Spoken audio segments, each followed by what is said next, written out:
नमस्कार दोस्तों, स्वागत है आपका हमारे चैनल बेज का वेद पर। जहां पर हम आपके लिए लाते रहते हैं जितनी भी गवर्नमेंट की योजना होती है, गवर्नमेंट की जो वैकेंसीज आती रहती हैं, जो चल रही हैं, उसके बारे में हम आपको डेली अपडेट यहां पे देते रहते हैं। चैनल सब्सक्राइब नहीं किया है तो चैनल को सब्सक्राइब जरूर करें और बेल आइकन का बटन जरूर दबाएं, जिससे कि आप भी हमेशा अपडेट रहें। इस वीडियो में हम बात करने वाले हैं यूपीआई के बारे में। जी हाँ, यूपीआई एक बहुत ही बड़ा ट्रांजैक्शन सिस्टम है हमारे इंडिया में, क्योंकि आपको बता दूं जो चीज़ ज़्यादा यहाँ पे चलता है उसमें ज़्यादा भी धोखाधड़ी होने का चांस रहता है। तो जैसा कि मैंने अभी कुछ दिन पहले एक नया वीडियो बनाया था जिसमें आपको बताया गया था कि हम फ्रॉड से कैसे बचे, स्कैम जो होता है स्कैम से कैसे बचा जाए, तो इसी सब की जानकारी वहाँ पे मैं पूरा डिटेल में कवर किया था। अगर आपको वो भी देखना है, वीडियो का लिंक डिस्क्रिप्शन में दे दूंगा, वहाँ से आप जाके देख सकते हैं। इस वीडियो में हम बात करने वाले हैं यूपीआई ट्रांजेक्शन के बारे में, यूपीआई स्कैम के बारे में, इससे कैसे बचा जाए। तो चलिए चलते हैं अपने कंप्यूटर स्क्रीन में, वहाँ पे आपको एकदम डिटेल में बताते हैं।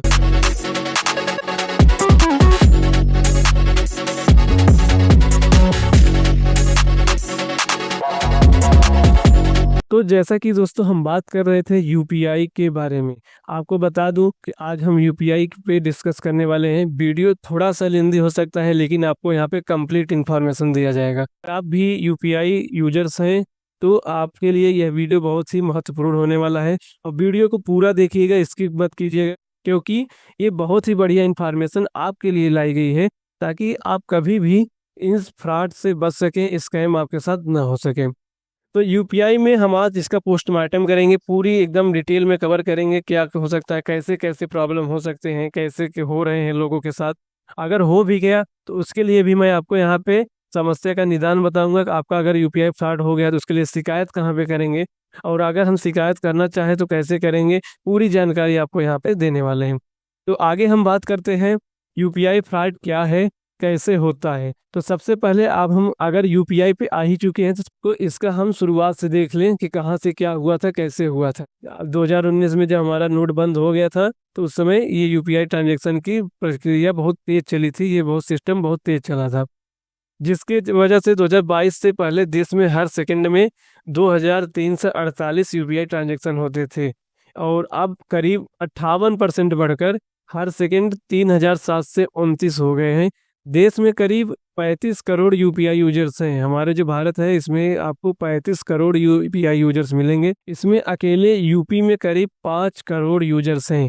35 करोड़ में से सिर्फ 5 करोड़ जो यूजर्स हैं हमारे यूपी में ही हैं। अप्रैल से जुलाई 2024 के बीच में करीब 81 लाख करोड़ का यूपीआई से ट्रांजैक्शन हुआ था, और 2023 के मुकाबले अप्रैल से जुलाई 2024 के बीच करीब 37% यूपीआई ट्रांजैक्शन बढ़े हैं। जो हमारा ये यूपीआई का ट्रांजैक्शन है दिन प्रतिदिन बढ़ता जा रहा है, जहाँ पे अब नए ट्रांजैक्शंस होते रहते हैं और नए यूपीआई यूजर्स उसमें ऐड होते रहते हैं। यूपीआई यूजर्स के लिए यहाँ पे सबसे बड़ी प्रॉब्लम होती क्या है कि जब भी वो ट्रांजैक्शन करते हैं, कभी कभी किसी से गलत पैसा चला जा सकता है गलत जगहों पे, कभी क्या होता है कि आपके साथ कोई फ्रॉड कर देता है। कई तरह तरह के यहाँ पे हमारे पास क्या होता है, यूपीआई में स्कैम होते हैं। तो इसी स्कैम से बचने के लिए हम ये वीडियो आपके लिए लाए हैं। इसके बाद मैं आपको बताता हूँ कि सबसे ज़्यादा ऑनलाइन फाइनेंशियल फ्रॉड में होता है। जो हमारा यूपीआई इकोसिस्टम है ये फाइनेंशियल में ही आता है, क्योंकि हम इसमें पैसों का लेन देन करते हैं, तो ये फाइनेंशियल डिपार्टमेंट में ही यूपीआई इकोसिस्टम लाया गया है। देश में जैसे जैसे ऑनलाइन बैंकिंग और यूपीआई ट्रांजैक्शन के मामले बढ़े हैं, वैसे वैसे साइबर क्रिमिनल्स की भी बहुत संख्या बढ़ चुकी है। इसमें हमारे साथ क्या हो जाता है, ठगी हो जाता है। यूपी में दर्ज हुई शिकायतों में 5 करोड़ 40 लाख से भी ज़्यादा मामले ऑनलाइन फाइनेंशियल फ्रॉड के मामले हैं। इतनी बड़ी संख्या में अगर 5 करोड़ लोग यहाँ पे यूज कर रहे हैं, यूजर्स हैं, तो 5 करोड़ के आसपास यहाँ पे शिकायत भी रजिस्टर्ड है, जो कि बहुत प्रॉब्लम करने वाली जानकारी है। जो इंटरनेट बैंकिंग हम लोग यूज करते हैं उसी के सिर्फ 62,000 शिकायत दर्ज किए गए। तीसरे नंबर पे अगर हम बात करें तो डेबिट क्रेडिट कार्ड के बारे में है, और जो स्वैप करते हैं एटीएम को मशीन में, उससे फ्रॉड होता है। 59,000 करीब शिकायत इसके यहाँ पे रजिस्टर्ड हैं। इसके बाद साइबर क्राइम में फ्रॉड कॉल्स के जरिए ठगी के मामले आते हैं, जिसकी 31,000 से ज़्यादा शिकायतें आई हैं। शिकार बनाते कैसे हैं, शिकार ये लोग ऐसे बनाते हैं, साइबर क्रिमिनल पीड़िता के यूपीआई लॉगिन क्रेडेंशियल्स से करते हैं, पिन या वन टाइम पासवर्ड से करते हैं। कि जब भी हम क्या करते हैं, कोई लिंक आता है हमारे व्हाट्सएप पे या मैसेज के जरिए एक लिंक आता है जिसमें कहा जाता है कि आप इस लिंक पे क्लिक करिए, आपको इतना पैसा मिल जाएगा, या फिर आपका लॉटरी लग गया है, उसको आप लॉटरी लेने के लिए आप इस लिंक पे क्लिक करिए, जो कि बहुत ही भयानक फ्रॉड होता है। इनसे बचने के लिए आपको क्या करना है कि कभी भी आप इस पे लिंक पे क्लिक न कीजिए, क्योंकि जैसे ही आप लिंक पे क्लिक करेंगे वो एक सॉफ्टवेयर आपके फ़ोन में हो जाता है। वो इतने कम केबी का इस सॉफ्टवेयर होता है कि आपको पता भी नहीं चलेगा और आपको वो दिखाई भी नहीं देगा आपके फ़ोन में, ठीक। तो जिससे आपकी वो पूरी जानकारी चुराते रहते हैं और आपके साथ फ्रॉड होता रहता है। यूपीआई में आपको बता दूं कि एक पिन के जरिए भी यहाँ पे फ्रॉड होता है। इसमें आपसे बोला जाएगा कि फ़ोन करके बताया जाएगा, मैंने आपके गूगल पे पे एक लिंक भेजा है, पिन वहाँ पे डाल दीजिए, आपका पेमेंट यहाँ से मैं कर दूंगा। जो कि आपको बता दूं, जब भी आप पेमेंट करेंगे, किसी को भी पेमेंट आप करेंगे तभी पिन डालना होता है। अदरवाइज कोई आपको पैसा भेज रहा हो, कह रहा है आपसे कि आप वहाँ पे पिन डाल दीजिए, आपको पैसा मैं भेज दूंगा, तो ये आपके साथ फ्रॉड होने वाला है, उसको आप कतई मत कीजिएगा। कि वो क्या करते हैं, वो रिक्वेस्ट करते हैं। अब अभी होता क्या है कि हमारे गूगल पे में, फ़ोन पे में, पेटीएम में, सभी में एक रिक्वेस्ट होता है कि आप अगर अपने किसी भी रिलेटिव से या दोस्त वगैरह से आप पैसा मंगवाना चाहते हैं, तो जितना पैसा आपको मंगाना है, सपोज दैट आपको 10,000 मंगाना है, तो 10,000 लिख के वहाँ पे आप सेंड कर दीजिए। तो उसको सिर्फ अपना पिन डालना पड़ेगा। जैसे ही पिन आप डालोगे, वो 10,000 तुरंत आपका वहाँ से कट जाएगा, आपके अकाउंट से चला जाएगा, जिसमें फ्रॉड हो जाएगा, स्कैम हो जाएगा। उसके बाद हमारा जो होता है ओटीपी से होता है। ओटीपी से हम कैसे बचें? ओटीपी में क्या होता है कि जैसे ही आप कोई ओटीपी आपके मोबाइल नंबर पाता है, उसमें पूछा जाता है कि एक ओटीपी है, उसको बता दीजिए। जो कि हमको ओटीपी भी किसी के साथ शेयर नहीं करना चाहिए। जो भी हमारा पासवर्ड है, ओटीपी है, ये किसी के साथ कभी भी शेयर नहीं करना चाहिए। कभी कभी हमारे पास मैसेज भी आता है, ईमेल भी लोग करते हैं कि जिसके जरिए आपको वहाँ पे परेशान किया जाता है। तो इन सब का यही प्रावधान है कि आपको इन सब के चक्कर में नहीं पड़ना है। कभी भी अनऑथराइज्ड लिंक पे कभी भी क्लिक ना करें, कोई भी सॉफ्टवेयर इंस्टॉल मत करें, कोई भी एप्लीकेशन इंस्टॉल मत करें जो जेन्युइन हो। हमेशा आप लोग अगर एप्लीकेशन ऐप इंस्टॉल करते हैं फ़ोन में, तो उसको अपने प्ले स्टोर से ही जाके डाउनलोड करें, क्योंकि जो हमारा प्ले स्टोर है, गूगल प्ले स्टोर, उस पर जो भी सॉफ्टवेयर्स हैं, जो भी एप्लीकेशंस हैं, वो क्या है, ट्रस्टेड हैं और सिक्योर हैं। यदि आप कहीं अननोन साइट से डाउनलोड करते हैं, गूगल से कहीं से आप डाउनलोड करके इंस्टॉल कर लेते हैं, तो वहाँ पे आपको ये मालवेयर मिलने को दिख जाएगा। इससे मालवेयर क्या करता है, ये आपकी पूरी जानकारी उसको देता रहता है जिसका ये सॉफ्टवेयर होता है, ठीक। जैसे आपका फ़ोटोज़ भी वो भेजता रहेगा, आपके जितने भी कैमरे के एक्सेस है, सभी के एक्सेस ले लेगा, लेकिन आपको पता भी नहीं चलता रहेगा। कीबोर्ड का ये की लॉगर भी यूज कर लेगा।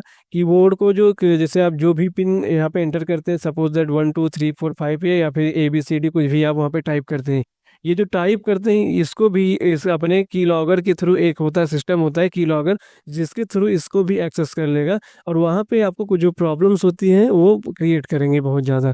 तो इससे बचने के लिए आप ये सब कि अननोन रिसोर्सेज पे कभी क्लिक मत कीजिए, किसी भी अननोन वेबसाइट से जाके इसको वहाँ से कोई भी सॉफ्टवेयर या एप्लीकेशन डाउनलोड मत कीजिए। इसमें मैं और आगे बात करता हूँ। इससे बचने के लिए यूपीआई ऐप में उपलब्ध 2FA वहाँ से आप इनेबल कर दीजिए। फिंगरप्रिंट या पिन, ओटीपी सभी हमेशा अपना सिक्योर करते रहिए और जो हमेशा पासवर्ड है उसको चेंज करते रहिए। जो भी आपका पासवर्ड हो उसको टाइम टाइम पे चेंज करते रहिए, क्योंकि अगर किसी को मिल भी गया आपका पासवर्ड या फिर आपका ओटीपी, तो वो आपके साथ स्कैम ना कर पाए। अपनी डिवाइस को अपडेट रखें और एंटीवायरस और सुरक्षा सॉफ्टवेयर का भी उपयोग करें। ऐसा नहीं है कि आप उसको अपडेट ही नहीं कर रहे, क्योंकि हम अपडेट क्यों लाया जाता है, जब भी हमारे एप्लीकेशंस को अपडेट लाया जाता है उसमें कुछ नई सिक्योरिटी लाई जाती है, नई पूरा आपको यूआई इंटरफेस दिखता है, उसका कुछ बटन्स वगैरह दिखते हैं, जो आपको एक नया इंटरफेस देखने को मिलता है। और सबसे बड़ी बात यही होता है अपडेट करने का कि वहाँ पे सिक्योरिटी पर्पज लाया जाता है कि जो भी सिक्योरिटी नया अपडेट होता है, जैसे ही आप अपने एंड पे अपडेट करेंगे वो सिक्योरिटी आपके फ़ोन में आ जाएगा, आपके एप्लीकेशन में आ जाएगा, जो कि धोखाधड़ी नहीं हो पाएगा। वित्तीय लेन-देन के लिए सुरक्षित वाईफाई का इस्तेमाल करें, सार्वजनिक का नहीं। मैक्सिमम लोग क्या करते हैं कि कहीं भी वाईफाई पाए तो जुड़ जाते हैं, जिसमें आपको वाईफाई को बिल्कुल नहीं यूज़ करना है। अगर आप हमारा वाईफाई यूज कर रहे हैं तो मैं वाईफाई पे आप क्या कर रहे हैं, किस साइट को विजिट कर रहे हैं, कौन सा यूट्यूब पे वीडियो देख रहे हैं, पूरी जानकारी वहाँ पे हम आपको देख सकते हैं कि आपकी पूरी एक्टिविटी क्या है आपके फ़ोन पे। जबकि हम केवल आप हमारे वाईफाई से जुड़े हैं, लेकिन मैं आपका पूरा एक्टिविटी देख सकता हूँ। तो इसीलिए कभी भी जैसे रेलवे स्टेशन पे आपको वाईफाई मिल जाता है, किसी भी पब्लिक प्लेस पे वाईफाई मिल जाता है, तो कभी भी ऐसा ना करें, उस वाईफाई से ना जुड़े। क्योंकि बहुत सारे जगह पे ऐसे ही होता है कि वहाँ पे फ्री वाईफाई छोड़ दिया जाता है, जो कि लोग फ्री डेटा के चक्कर में कनेक्ट करा लेते हैं और बाद में वो उनकी पूरी जानकारी वहाँ से ले लेते हैं। और कभी कभी क्या होता है, फिशिंग होता है। फिशिंग क्या होता है कि ईमेल के जरिए आपको कुछ जानकारी भेजी जाएगी, जैसे ही आप ईमेल पे क्लिक करेंगे और वहाँ से आपका जानकारी ले लिया जाएगा।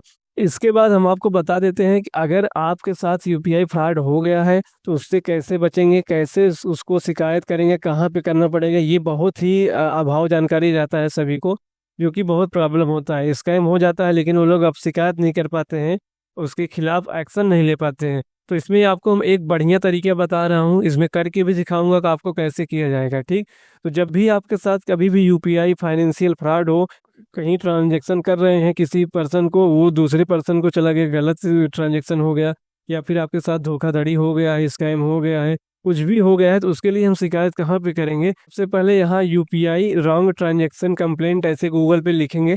जैसे ही लिखेंगे आपको पहली ही वेबसाइट यहाँ पे देखने को मिल जाएगा कि एनपीसीआई का, ये जो हम यूपीआई इकोसिस्टम यूज करते हैं, इसको मैनेज कौन करता है, एनपीसीआई ऑर्गेनाइजेशन मैनेज इसको मैनेज करती है। पूरा इसका देख रेख वही करती है, कैसे क्या सिस्टम लाना है, कैसा चल रहा है, क्या नहीं चल रहा है, पूरा यही एनपीसीआई ही देखता है। तो आपको कंप्लेन करने के लिए इस पे क्लिक करना होगा। क्लिक करने के बाद आपको यहाँ पे एक ये वाला इंटरफेस ओपन हो जाएगा, दिख रहा होगा। इसमें आपको सबसे पहले क्या करना है, यूपीआई वाले पे जाना है। यहाँ पे आपको यूपीआई दिख रहा होगा और इसके बाद आपको यहाँ पे डिस्प्यूट रिड्रेसल मैकेनिज्म पे क्लिक करना है। उसके बाद आपके पास ये कुछ ऑप्शंस आ जाएंगे, जहाँ पे बहुत सारे ऑप्शंस, ये कंप्लेंट किसके खिलाफ करना है आपको, गलत पिन के थ्रू हो गया है, या अकाउंट गड़बड़ हो गया है, रजिस्ट्रेशन कर रहे थे उस समय आपके साथ फ्रॉड हो गया है, एसएमएस के थ्रू हो गया है, या फिर लॉगिन के थ्रू हुआ है, या फिर और कोई अदर है तो उसके थ्रू भी आप यहाँ पे दे सकते हैं। उसके बाद यहाँ पे एक और ट्रांजैक्शन सबसे टॉप पे ही दिख रहा है। अगर आपका ट्रांजैक्शन किसी दूसरे को भेज रहे हैं, आपको से गलती से चला गया दूसरे को, तो उसके लिए कंप्लेन करने के लिए आप इस पर क्लिक करेंगे। जैसे ही क्लिक करेंगे यहाँ से पर आपसे कुछ डिटेल्स पूछा जाएगा। आपसे पूछा जाएगा कि कहाँ भेज रहे थे, पर्सन टू पर्सन की पर्सन टू मर्चेंट। अगर आप पर्सन टू पर्सन कर रहे थे तो जो वहाँ पे क्योंकि आप एक किसी दुकान को कर रहे हैं, मर्चेंट मतलब किसी दुकान वगैरह को पेमेंट कर रहे हैं, तो उसको ये सिलेक्ट कीजिएगा। अगर आप किसी पर्सन को भेज रहे थे, किसी आदमी को भेज रहे हैं, तो ये ऊपर वाला पहला सेलेक्ट कीजिएगा। इसके बाद यहाँ पे कमेंट इश्यू क्या था, क्या इश्यू था उसको बताइए। इश्यू बताने के बाद आपको यहाँ पे ट्रांजैक्शन आईडी, आपको जब भी आप पेमेंट करते हैं तो एक आपको ट्रांजैक्शन आईडी मिलता है, उस ट्रांजैक्शन आईडी को यहाँ पे आपको फिलअप कर देना होगा। ट्रांजैक्शन आईडी फिलअप करने के बाद आपके यहाँ बैंक पूछा जाएगा, सेलेक्ट बैंक, अपना बैंक यूज कर लेंगे। उसके बाद आपसे यूपीआई आईडी पूछा जाएगा। यूपीआई आईडी आप जैसे ही आप यहाँ पे एंटर करेंगे, यहाँ पे आपसे अमाउंट पूछा जाएगा कि आपका अमाउंट क्या था। अमाउंट को एंटर करने के बाद आपको यहाँ पे डेट ऑफ ट्रांजैक्शन पूछा जाएगा, किस डेट को आपने वहाँ ये ट्रांजैक्शन किया था जो आपके साथ गलत हो गया है, यहाँ पे डेट मेंशन कर देंगे। उसके बाद आपसे पूछा जाएगा ईमेल आईडी। ईमेल आईडी जो भी जिससे आपका यूपीआई आईडी चल रहा है, जिस ईमेल आईडी से, उस ईमेल आईडी को यहाँ पे दर्ज कर दीजिएगा। उसके बाद यहाँ पे रजिस्टर्ड मोबाइल नंबर पूछा जा रहा है, जिससे आप यूपीआई यूज कर रहे हैं, जिस मोबाइल नंबर पे यूपीआई आपका चल रहा है, उस मोबाइल नंबर को यहाँ पे आप एंटर कर देंगे। उसके बाद आपसे पूछा जाएगा यहाँ पे चूज फाइल, जो भी आप स्टेटमेंट आप भेजें, जो भी आपने ट्रांजैक्शन किया है उसका एक स्क्रीनशॉट ले लीजिए और स्क्रीनशॉट को यहाँ पे अपलोड कर दीजिए। ठीक, अपलोड करने के बाद यहाँ पे सबमिट कर दीजिए और सबमिट करने के बाद आपका ये रजिस्ट्रेशन हो जाएगा, आपका ये कंप्लेन हो जाएगा। अब इसके थ्रू आप वहाँ पे जांच किया जाएगा, एनपीसीआई में आपके ट्रांजैक्शन आईडी के थ्रू जांच किया जाएगा। जो भी अपडेट होगा आपको ईमेल के थ्रू बताया जाएगा, या फिर फ़ोन का भी आता है कभी कभी किसी केस में। अगर आपका भारी अमाउंट है, जैसे 3, 4, 5 लाख, 2 लाख, 1 लाख है, तो आपको फ़ोन करके भी वहाँ पे जानकारी दिया जाता है। तो इस वीडियो में इतना ही जानकारी, जिसमें मैंने आपको बताया कि हमें यूपीआई में फ्रॉड से कैसे बचना है, किस किस तरह के फ्रॉड हो सकते हैं।